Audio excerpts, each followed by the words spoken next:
గెనెసెరెతు సరస్సు తీరమున నిలిచి ఆ సరస్సు తీరమున ఉన్న రెండు దోణులను చూశాను. జాలర్లు వాటి నుండి దిగి తమ వలలు కడుక్కుంటా ఉన్నారు. చాలు அந்த காலத்தில் தேவனோட வார்த்தைகள் கேட்பதுக்கு ஒரு திரளான கூட்டம் உண்டு. ஒரு பக்கம் அற்புதம் அடையாளம் பார்க்கறதுக்காக ஒரு கூட்டம் இருக்கு. ஒரு பக்கம் ரொட்டியும் மீன் சாப்பிட்றதுக்காக ஒரு கூட்டம் உண்டு. இன்னொரு கூட்டம் தேவனோட வசனத்தை கேட்கணும், தேவனோட வசனங்கள் கேட்கணும், அவர் வார்த்தைகள் கேட்கணும் என்ற ஒரு திரளான ஒரு கூட்டம் வந்தது அந்த காலத்தில். ஏன்னா இவர் நின்று பேசும் பொழுது எல்லாரும் மேல விழுறாங்க. இவர் போதிக்கணும் அப்படின்னு நினைக்கிறாரு, மக்களுக்கு சுவிசேஷம் அறிவிக்கணும், மக்களுக்கு பரலோகத்தை பத்தி சொல்லி கொடுக்கணும் சொல்லிட்டு, பிதாவோட சித்தத்தை மக்களுக்கு அறிவிக்கணும் சொல்லிட்டு அவர் நின்று பிரசங்கம் பண்ணா எல்லா ஜனங்கள் அவர் கிட்ட அவரை தொடுவது என்னங்க, அவர் தொட்டு பார்ப்பது. ஏன்னா இப்படிப்பட்ட அற்புதங்கள் இந்த பூமியில எந்த மனிதனும் செய்யலையே. மரிச்சவன் உயிரோட எழும்புறான், குஷ்டவியாதி உள்ளவன் சுகமாகறான், பிசாசி பிடியில இருக்கிறவன் விடுதலை ஆகிறான். பலவிதமான அற்புதங்கள் இவர் மூலியமா நடக்குது.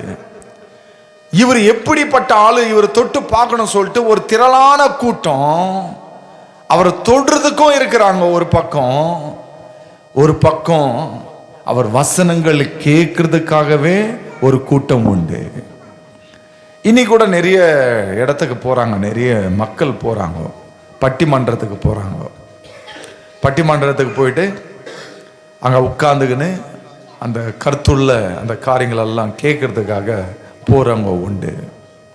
சில பேர் இந்த என்டர்டைன்மெண்ட், அந்த ஜோக் பண்றது, அந்த இடத்துல போயிட்டு உட்கார்ந்து நம்ம கூட பாருங்க, யாருன்னா ஒரு 4 பேர் சேர்ந்து சிரிச்சுன்னு இருந்தாங்கன்னா அந்த அந்த டீம்ல நம்ம சேர்ந்துருவோம். போயிட்டு நம்ம சேர்ந்துட்டு அவங்களோட சேர்ந்து நம்மவும் சிரிச்சு மகிழ்ச்சியா கொண்டாடிடுவோம். ஆனா ஆண்டவராக இயேசு கிறிஸ்து இருக்கிற காலத்துல அவர் வசனத்தை கேட்கறதுக்காகவே மக்கள் போனாங்களாமா, அவர் செய்திகள் கேட்கறதுக்காகவே மக்கள் போனாங்களாமா. திரளான ஒரு கூட்டம். இந்த திரளான கூட்டம் கர்த்தரை தேடி போனாங்க. இப்படிப்பட்டவர்கள் இப்போ இந்த காலத்துல ரொம்ப குறைவு. என்ன நான் சொல்ல முடியுங்க, இப்படிப்பட்டவங்க நிறைய பேர் இப்போ கம்மி. ஏன்னா நிறைய பேர் வீட்டில் சீரியல் பார்க்குறவங்க அதிகம், சினிமா பார்க்குறவங்க அதிகம், வீணான பேச்சுகள் கேட்டு கொண்டிருக்கிறவங்க நிறைய பேர், இந்த உலக பிரகாரமான வார்த்தைகள் கேட்கிறவங்க நிறைய பேர். ஆனா ஜீவனுள்ள தேவனோட வசனங்கள் கேட்பது சில மக்கள் மட்டும்தான். அதுவும் அவர் அறிஞ்சவர்கள் மட்டும்தான், அவரை தெரிந்து கொண்ட மக்கள் மட்டும்தான், அவர் மீது அன்புள்ளவர்கள் மட்டும்தான். மற்றவங்கெல்லாம் இந்த உலகத்தை காரியமான காரியங்களுக்காக ஒவ்வொரு நாளும் அதை நாடி போறார்கள். ஆனா ஆண்டவராக இயேசு கிறிஸ்து இருந்த காலத்துல ஒரு கூட்டம் இருந்தது, அவர் வார்த்தைகள் கேட்கிற கூட்டம். ஆமென், ஹல்லேலூயா, ஹல்லேலூயா. அப்படிப்பட்ட கூட்டத்துல நம்மளும் இருக்கணும். கண்டிப்பாக தேவன் வார்த்தைகள் கேட்கிற கூட்டமாக நம்ம மாறணும். தேவனோட வசனங்கள் கேட்கிற கூட்டமாக நம்ம இருக்கணும். ஆமென், ஆமென். பாருங்க, ஏன் ஆண்டவராக இயேசு கிறிஸ்து அந்த கடலோரமா இருக்கிற 2 படகுகள் பார்த்தாரு. 2 படகுகள் இருந்தது. அந்த படகுகளில் மீன் பிடிக்கிறவங்க அந்த வலைகள் எல்லாம் சுத்தம் பண்றாங்க, கிளீன் பண்றாங்க. 2 பேரும் அந்த 2 படைகள் இருக்கிறவங்க இறங்கி அந்த மீன் பிடிக்கிறவர்கள் அந்த வலையெல்லாம் சுத்தம் அந்த வலைகள் எல்லாம் சுத்தம் பண்ணும் பொழுது ஆண்டவராக இயேசு கிறிஸ்து அவங்க கிட்ட ஒரு சின்ன ரிக்வெஸ்ட் கேட்டாரு. ஏன்பா, உங்க படைகளை என்னை ஏத்திக்கின்னு கொஞ்சம் தூரம் அப்படி கொண்டு போறீங்களான்னு கேட்டாரு. ஏன்னா கடலோரம் அந்த கரையண்டை நிறைய மக்கள் கூட்டம் இருக்கு. ஏன்னா எல்லாரும் இவர் தொடணும் சொல்லிட்டு இவர் ஒரு வாட்டி என்ன தொட்டு பார்க்கணும் சொல்லிட்டு ஒரு பக்கம் வியாதி உள்ளவர்களும் ஒரு வராங்க. சில மக்கள் இவர் எப்படிப்பட்டவரோ மனசனாயவன் அப்படின்னு தொட்டு பார்க்கணும்ல, அதுக்காகவே சில பேர் வராங்க. இப்போ நான் எதனா ஒரு மேஜிக் பண்ணா என்ன பண்ணுவாங்க இந்த உலகம் எல்லாம்? என்ன நோக்கி பார்ப்பாங்க, கண்டிப்பா என்ன கிட்ட வருவாங்க. எதனா ஒரு மேஜிக் பண்ணா எப்படிதான் பண்ணாரு இவரு, ஆச்சரியமா இருக்க அப்படி.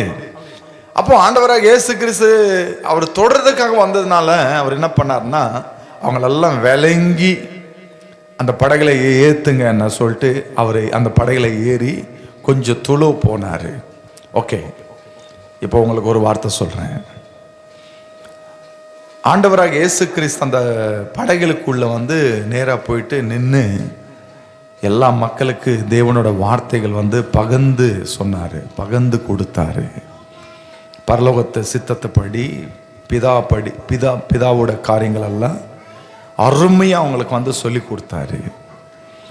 சொல்லி கொடுத்த உடனே அந்த வார்த்தைகள் எல்லாம் கேட்டவர்கள் மன திருப்தியோட கேட்ட அந்த வசனங்கள் எல்லாம் கேட்டவங்க திருப்தியோட எல்லாரும் வீட்டுக்கு போயிட்டாங்க. தேவன் பிள்ளைகளே, கர்த்தர்கிட்ட எதனா ஒன்று நம்ம பெற்றுக்கொள்ளணும் என்றதுக்காகவே நம்ம தேவனை பின்தொடரக்கூடாது. அவர் வார்த்தைகள் கேட்கறதுக்காக தான் நம்ம என்ன செய்யணும், பின்தொடரணும். ஆமேன், ஆமேன். ஒரு அம்மா கேட்டேன், ஏம்மா நீங்க சபைக்கு வரீங்கன்னா, அம்மா கொடுக்கு பிள்ளை ஐயா. அவங்க என்ன சொல்றாங்க, என் பையனுக்கு கல்யாணம் ஆகணும், அதுக்காக தான் நான் வரேன். எனக்கு பாடல் தேவையில்லை, ஜபம் தேவையில்லை, எனக்கு வசனம் தேவையில்லை, நான் தேவனுக்கு கீழ்ப்பட மாட்டேன், சர்ச்சுக்கு வரேன். என் பையனுக்கு என்ன நடக்கணும், கல்யாணம் நடக்கணும். ஒரு பொண்ணை கேட்டேன் நான், கர்ப்பிணி ஸ்திரியா இருக்கு அந்த பொண்ணு. அந்த பொண்ணை பார்த்து நான் கேட்டேன், அம்மா ரொம்ப வருஷமா நீ சர்ச்சுக்கு வருது இல்லை, எனக்கு ஆச்சரியமா இருக்கு, இப்போ நீ தொடர்ந்து ஒவ்வொரு ஞாயிற்றுக்கிழமை வர, நீ அதுவும் எவ்வளோ பெரிய வயிறு வச்சு நீ வரையே, கஷ்டமா இல்லையான்னு கேட்டேன். அந்த பாப்பா என்கிட்ட என்ன சொல்லிச்சு தெரியுமா, அண்ணா బిడ్డ మంచిగా పుట్టాలన్నా అందుకోసమే వస్తున్నానా, குழந்தை நல்ல பிறக்கணும் அதுக்காக வரேன், வசனத்தை கேட்கறதுக்காக வரல. நான் தேவன் என் மேல தயை காமிக்கணும். நிறைய பேர் இப்படிப்பட்ட மக்கள் உண்டு. சில பேர் கடன் தீரணும், கடன் தீரணும், கடன் தொல்லையிலிருந்து நான் விடுவிக்கப்படணும், அதுக்காக சபைக்கு போறவங்க இருக்கிறாங்க, அதுக்காக சர்ச்சுக்கு போறவங்க இருக்கிறாங்க. நம்ம யோசிக்கணும் இதெல்லாம். ஒரு வாட்டி இங்க வீட்டாண்ட இருக்கிற ஒரு அருமையான ஒரு தாயார், அவங்கள பார்த்தேன் நான். சின்ன வயசுல இருந்து அவங்கள நான் பார்த்துன்னே இருக்கிறேன். அவங்க எப்பவுமே சர்ச்சுக்கு போற ஆளுங்க கிடையாது, சர்ச்சுக்கு போக மாட்டாங்க. அந்த அம்மா இவ்வளோ வெத்தலை பார்க்கப்படுவாங்க. இது இப்படி இப்படி இருக்கும், எப்பவுமே வாயில வச்சுன்னு இருப்பாங்க, வெத்தலை பார்க்க அவ்வளோ போடுவாங்க. ஒரு நாள் என்னை பார்த்து அழுகுறாங்க, அழுது சொல்றாங்க, இப்போ நீ சர்ச்சுக்கு அந்த போத்தணும் நைனா அப்படின்னு சொல்றாங்க. சர்ச்சுக்கு போறேன் இப்போ எனக்கு ஆச்சரியம் வந்தது. என்னடா சபைக்கெல்லாம் போறாங்களா இந்த அம்மா? நம்ம சும்மா ஒரு பாடல் பண்ணல போலீஸ்ல 100 அடிச்சு விட்டுருவாங்க, ஒரு ட்ரம் அடிச்சால 100 போட்டு விட்டுருவாங்க. அப்படிப்பட்ட அம்மா இவங்க சபைக்கு போறாங்களா அப்படின்னு சொல்ற ரொம்ப ஆச்சரியம் எனக்கு. அப்புறம் எனக்கு ஒரு டவுட் கேட்டேன், ஏங்க நீங்க சபைக்கு போறீங்க, ఏదైనా கடவுள் பேசிనారా? కాదు నాయనా, నాకు ఇక్కడ గడ్డ వచ్చిందే, ఆ గడ్డ క్యాన్సర్ గడ్డ అంటయ్యా, చచ్చిపోతాడంట. இதுதானே காரணம். நீ ஏன் தேவனை நோக்கி போகிறன்னா, உன் வியாதியில சுகம் கிடைக்கிறதுக்காக தான் கடவுளை தேடுற. நீ உன் முழு மனதோட தேடல, முழு இதயத்தோட நீ தேடல. உன் தேவைக்காக தான் நீ கர்த்தரை தேடி போற. அவர் வசனத்துக்காக இல்ல, அவர் அன்புக்காக இல்ல, அவர் தேவன்ன்றதுக்காக இல்ல நீ போறது.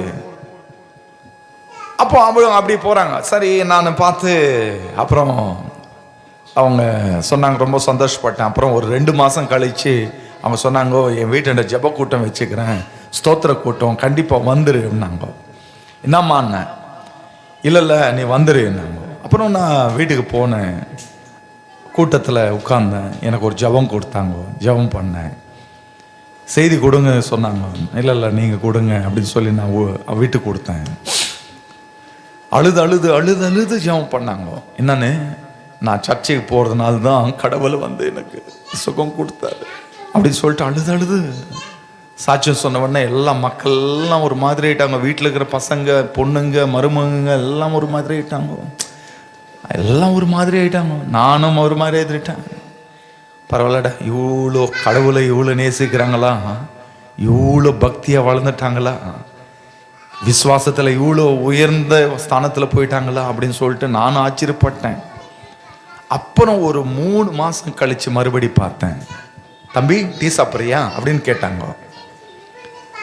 மறுபடி இந்த வீக்கத்தை பார்த்தேன். எந்த வீக்கத்தை? வெத்தலைப்பாக்கு போடுற அந்த வீக்கத்தை பார்த்தேன். நான் கேட்டேன், என்னம்மா நீ வெத்தலைப்பாக்கு விட்டேன்னு சொன்னல, ஏன் மறுபடி போட்டேன்? அந்த కట్టినాల విట్టంగలామా.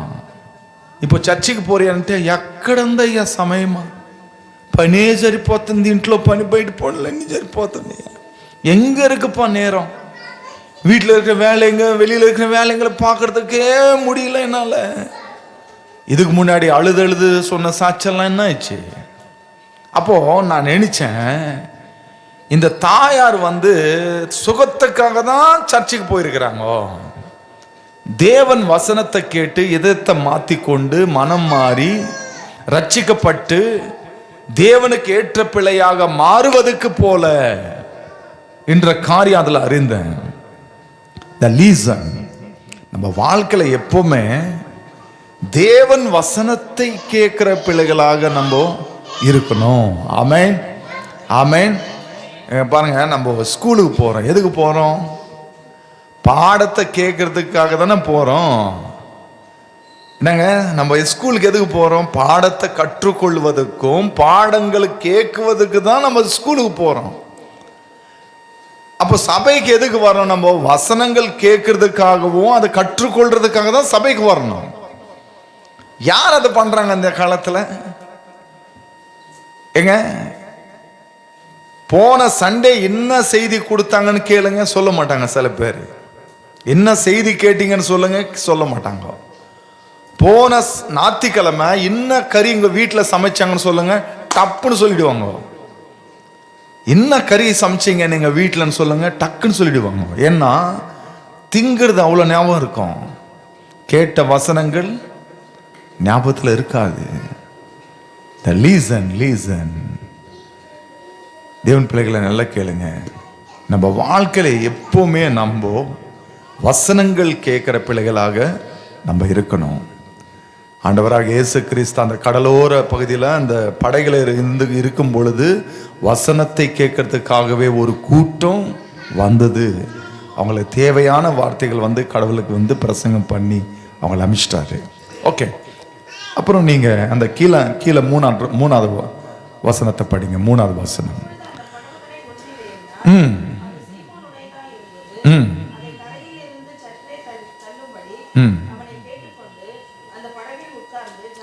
நாலாவது வசனம்.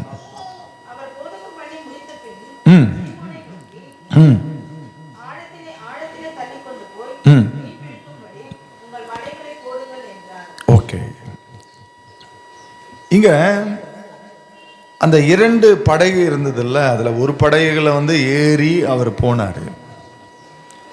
அவர் ஏறி போயிட்டு அங்க பிரசங்கம் பண்ணதுனால அந்த படகு, அந்த வலைகள் எல்லாம் சுத்தம் பண்றவங்க கிட்ட சொன்னாரு, உங்க படைகள் வந்து இன்னும் கொஞ்சம் உள்ள நீங்க கொண்டு போயிட்டு வலைகள் போடுங்க அப்படின்னாரு. இவங்களுக்கு மீன் பிடிக்கிறவங்க, இவங்களுக்கு தெரியும் எப்போ மீன்கள் இருக்கும், எங்க இருக்கும், எந்த நேரத்தில் இருக்கும் என்ற விஷயம் நல்லா தெரியும். ஏன்னா இவங்க நேத்து முந்த நாள் வந்த மீன் பிடிக்கிறவங்க கிடையாது. இவங்க தாத்தா காலத்துல இருந்து இருக்கு. இவங்க வந்து தாத்தா காலத்துல இருந்து அந்த அனுபவங்கள் இருக்கு. இவங்க சொல்றாங்க, ஆண்டவரே நாங்க இரவு முழுதும் பிரயாசப்பட்டோம், ஒன்றையும் எங்களுக்கு கிடைக்கல.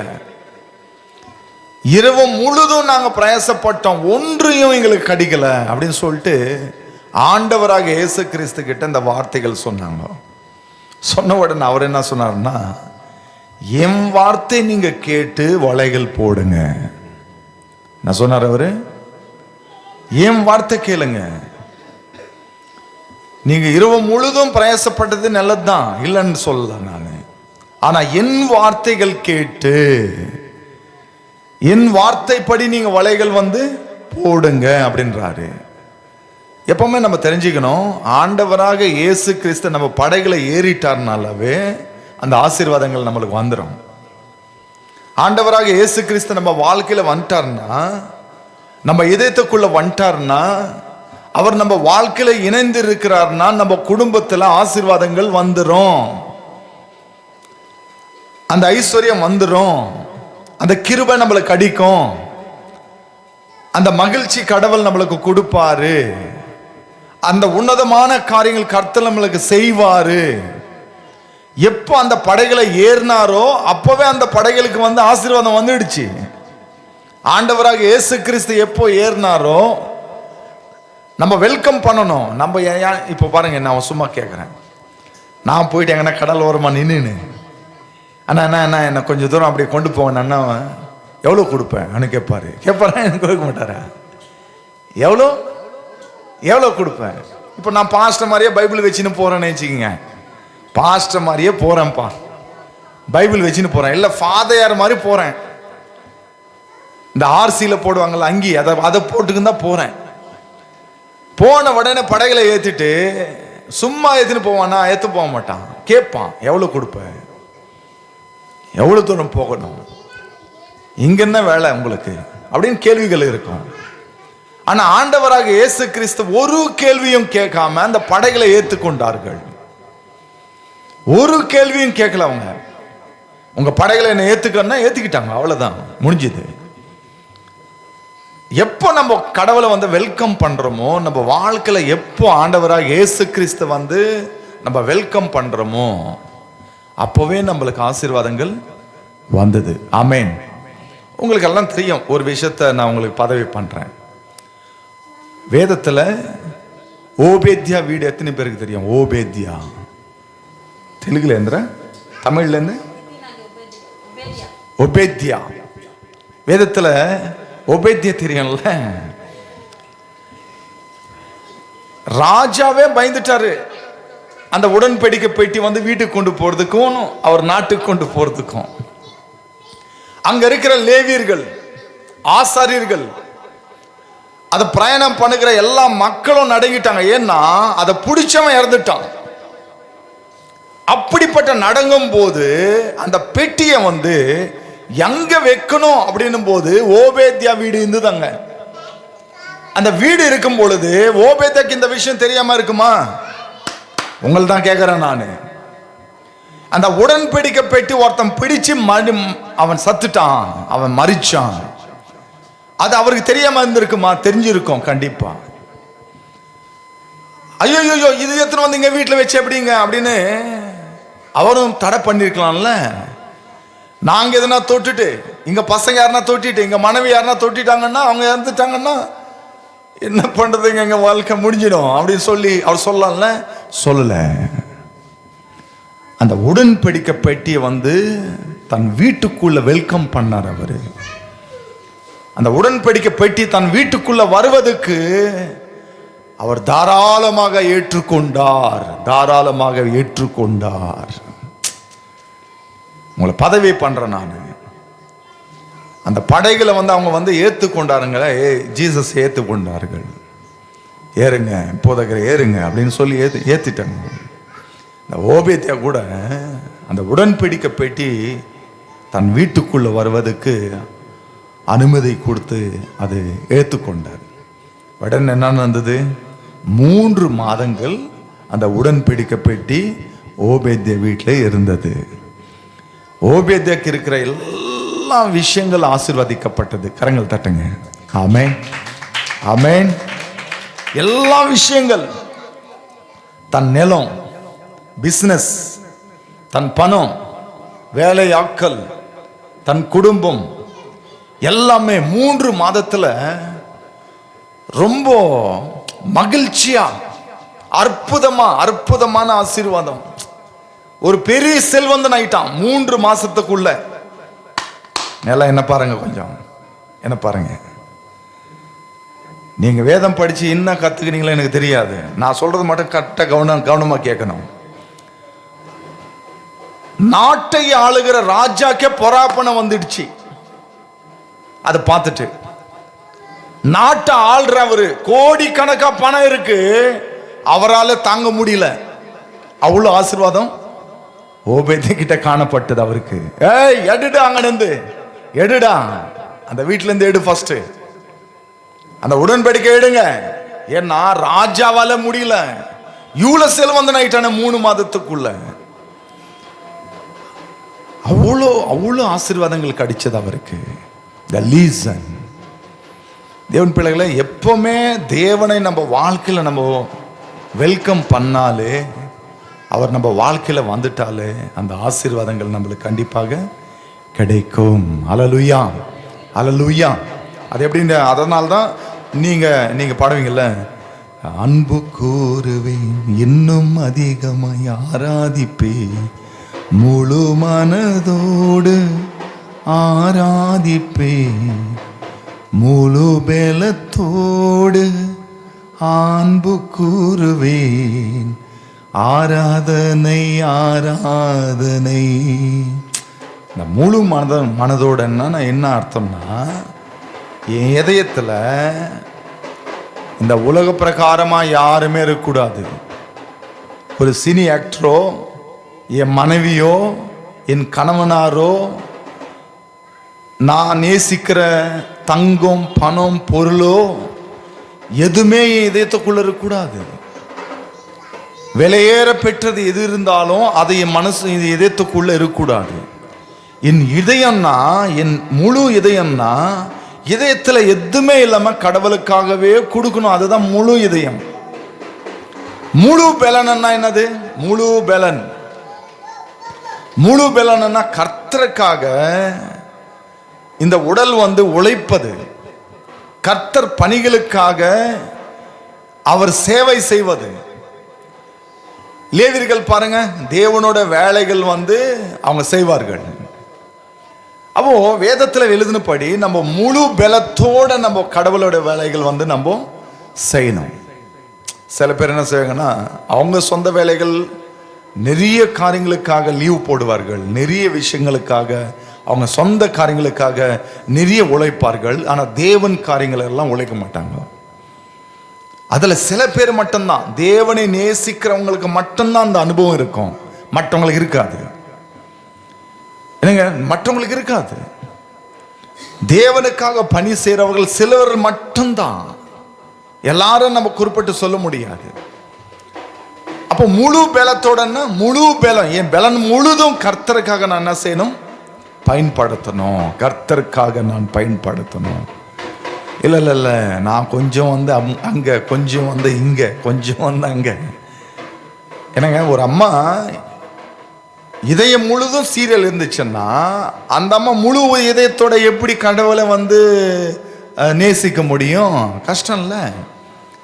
இல்லைங்க, ஆந்திராவில் ஒரு விஷயம் நடந்தது, அதை நான் உங்களுக்கு சொல்கிறேன். ஒரு சபைக்கு போனேன், பிரசங்கம் பண்ணேன். ஒரு பாப்பா அழகாக பாடினாங்க. அந்த சர்ச்சு எல்லாம் பார்த்து பயந்துட்டாங்க, அப்படி அழகாக இருந்தது பாடல், அற்புதமாக இருந்தது. அப்புறம் ப்ரேயர் பண்ணாங்க. அந்த பாப்பா ப்ரேயர் எப்படி பண்ணாங்க தெரியுமா? எல்லாம் ஆவியில் நிரம்பி உற்சாகமாக ப்ரேயர் பண்ணாங்க. நான் பார்த்துட்டு, ஐயோ எவ்வளோ பக்தி உள்ளவர்களோ அப்படின்னு நினச்சிருந்தேன். அப்புறம் நான் வேதத்தை வாசிக்கும் பொழுது நான் அந்த பாப்பா தொடர்ந்து எனக்கு வசனங்கள் படிக்கிறாங்க. சபையில் யார் படிக்கிறாங்களோ அந்த பாப்பா டக்குன்னு படிக்குது. நான் நினச்சேன், என்ன எத்தனை டேலண்ட் அப்பா, இவ்வளோ டேலண்ட் கடவுளை கொடுத்துருக்குறாருன்னு. அப்புறம் எல்லாம் ஜெப கூட்டம் முடிஞ்சிச்சு. முடிஞ்ச உடனே என்னை பார்த்து, அங்கிள் வீட்டுக்கு கொஞ்சம் ப்ரேயர் பண்ணுங்க அப்படின்னு சொன்னாங்க. உங்கள் பாஸ்டர் ஐயா கிட்ட சொல்லுமா, நான் வரேன் அப்படின்னு சொன்னேன். அப்புறம் பாஸ்டர் ஐயாக்கிட்ட சொன்ன உடனே நம்ம லாஸ்ட்டில் போகலாங்க, அங்கே எல்லாருக்கும் ப்ரேயர் பண்ணுங்கன்னு எல்லோரும் ப்ரேயர் பண்ணி அனுப்பிச்சிட்டோம். லாஸ்ட்டில் அவங்க வீட்டுக்கு போகணும். போனால் வீட்டு கதவுல நயன்தாரா ஃபோட்டோ. என்ன ஃபோட்டோ? நயன்தாரா ஃபோட்டோ. வீட்டுக்குள்ளே போனால் பீருவா கொட்டி வச்சிருக்கிறான் நயன்தாரா ஃபோட்டோ. அப்புறம் இந்த கண்ணாடி வாருவம் தெரியுமா, அதில் ஒரு ஸ்டிக்கர், நயன்தாரா ஸ்டிக்கர். வீடு முழுதும் நயன்தாரா இருக்கு. இப்போ இந்த பாப்பா இதயத்தில் யாரு குடி இருக்கிறாங்கன்னா ஒரு சினி ஆக்டர் தான் குடியிருக்கிறாங்க. இப்போ இந்த பாப்பா முழு இதயத்தை கடவுளுக்காக கொடுக்க முடியாது. முழு உள்ளம்னா என்னன்னா, நம்ம இதயத்தில் வேற எதுவுமே இருக்கக்கூடாது. ஆண்டவராக இயேசு கிறிஸ்துக்கு அந்த இதயத்தை நம்ம கொடுக்கணும். நீங்க வேதத்தில் அங்கங்க வாசிப்பீங்க.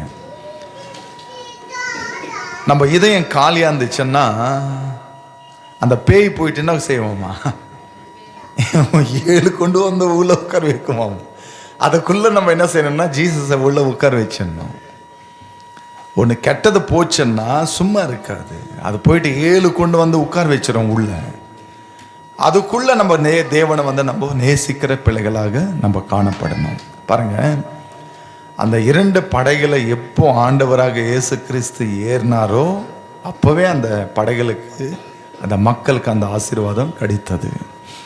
அப்புறம் இவர் சொன்னார், என் வார்த்தை கேட்டு நீங்கள் வலைகள் போடுங்க அப்படின்னாரு.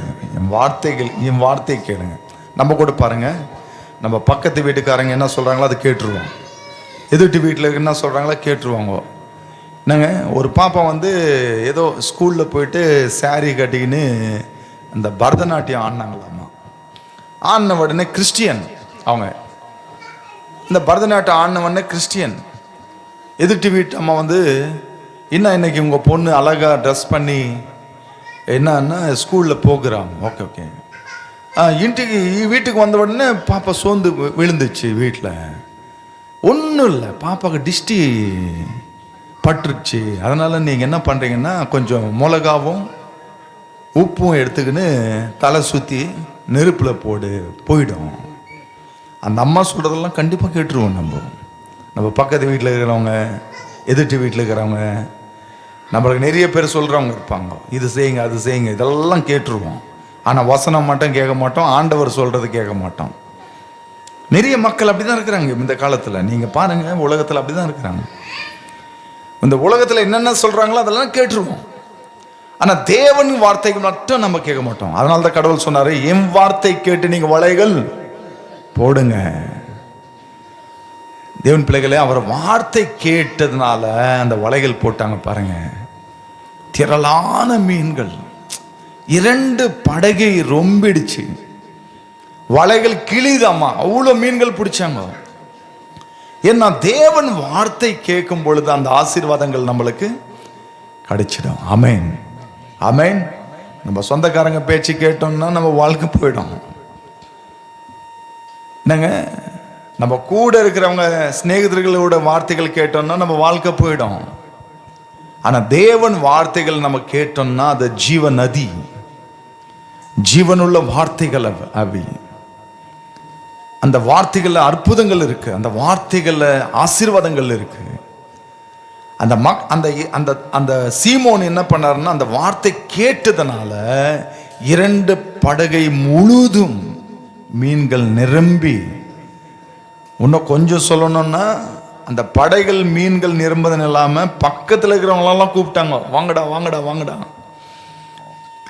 என்ன படகை வடிஞ்சிடும், இந்த ப்ளவுடெல்லாம் வடிஞ்சு வந்துடும். அதனால அவ்வளோ திரளான மீன்கள், எங்களால் முடியல அப்படின்னு பக்கத்தில் இருக்கிறவங்களாம் கூப்பிட்டாங்க ஹெல்ப்புக்காக. அவங்க படைகளை பாதி போட்டு விட்டாங்க.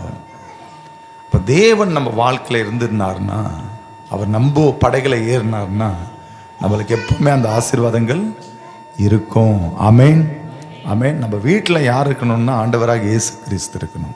நம்ம இதயத்தில் யார் இருக்கணும்? ஆண்டவராக இயேசு கிறிஸ்து இருக்கணும். நம்ம வாழ்க்கையில் எப்பவுமே அவர் நம்மளுக்கு கூட இருக்கும் பொழுது எந்த கஷ்டங்களும் குறைகள் இல்லாமல் கடவுள் நம்மளை வழி நடத்துகிற வல்லமையுள்ள தேவனாக இருக்கிறார். ஆமென் ஆமென். அவங்க வார்த்தைக்கு கீழ்ப்பட்டார்கள், அவர் வார்த்தைகள் கேட்டார்கள். அதனால்தான் அந்த ஆசீர்வாதங்கள் பெற்றுக்கொண்டார்கள். தேவன் பிள்ளைகளே, நம்ம இந்த உலகத்தில் இருக்கிற வார்த்தைகள் அல்ல, வேதத்தை வார்த்தைகள் அதிகமாக கேட்கும் பொழுது அந்த ஆசீர்வாதத்தை நம்ம பெற்றுக்கொள்ள பிள்ளைகளாக மாறுவோம். கடவுள் இந்த வசனங்கள் ஆசீர்வாதிப்பாராக. எல்லாம் எழுந்து நிற்போம், எல்லாம் எழுந்து நின்று ஜெபிப்போம். ஒரு சிறு ஜெபம் ஜெபிப்போம். எல்லாம் எழுந்து நின்று ஜெபிப்போம்.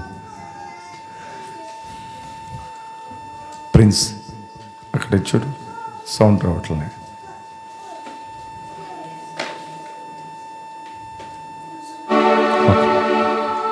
எல்லாம் கண்களை மூடுங்க, ஜெபிங்க. எங்களை நேசிக்கிற நல்ல ஆண்டவரே, இந்த மாலை நேரத்துக்கு அம்மை ஸ்தோத்திரிக்கிறோமா ஆண்டவரே. விசேஷமாக ஒரு திரளான கூட்டம் உங்க செய்தி கேட்பதற்காக, உங்க வசனங்கள் கேட்கறதுக்காக வந்தார்கள் ஆண்டவரே. அப்படிப்பட்ட கூட்டத்தில் நாங்கள் இருக்க வேண்டும் ஆண்டவரே.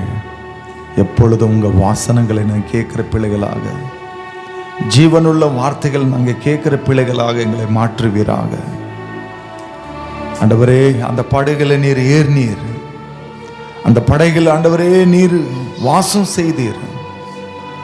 அந்த படைகளுக்கு ஆசீர்வாதம் விட்டது. அப்படியாக ஆண்டவரே எங்க இதயத்துக்குள்ள நீர் இருப்பீராக, எங்க குடும்பத்துக்குள்ள இருப்பீராக, எங்க எல்லாம் காரியத்துல நீங்க இருப்பீராக. நீங்க இருக்கிற இடம் ஆசீர்வாதம், நீங்க இருக்கிற இடம் எங்களுக்கு மகிழ்ச்சி ஆண்டவரே.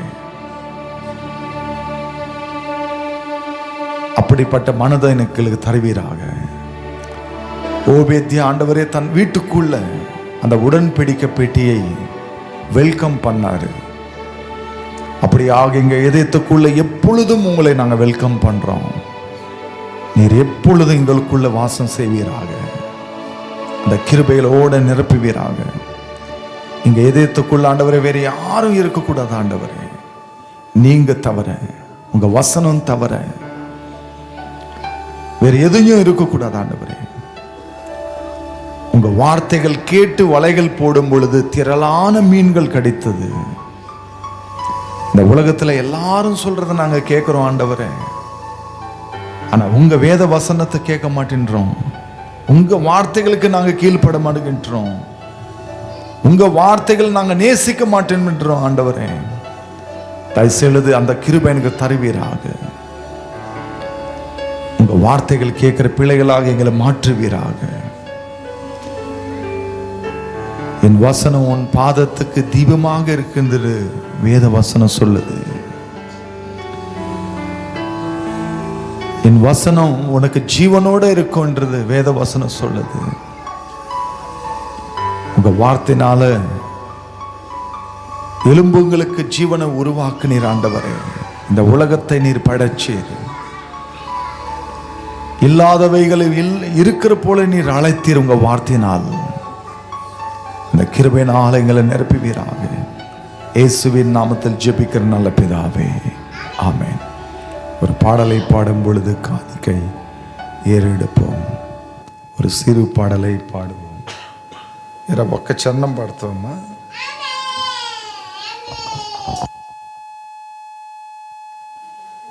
பிரைஸ் லார்ட், ஹல்லேலூயா. கர்த்தருக்கு ஸ்தோத்திரம், கர்த்தர் நாமத்திற்கு மகிமை உண்டாவதாக. வலைகள் கிளியத்தக்க, படவுகள் அமிழத்தக்க, கூட்டாளிக்கு கொடுக்கத்தக்க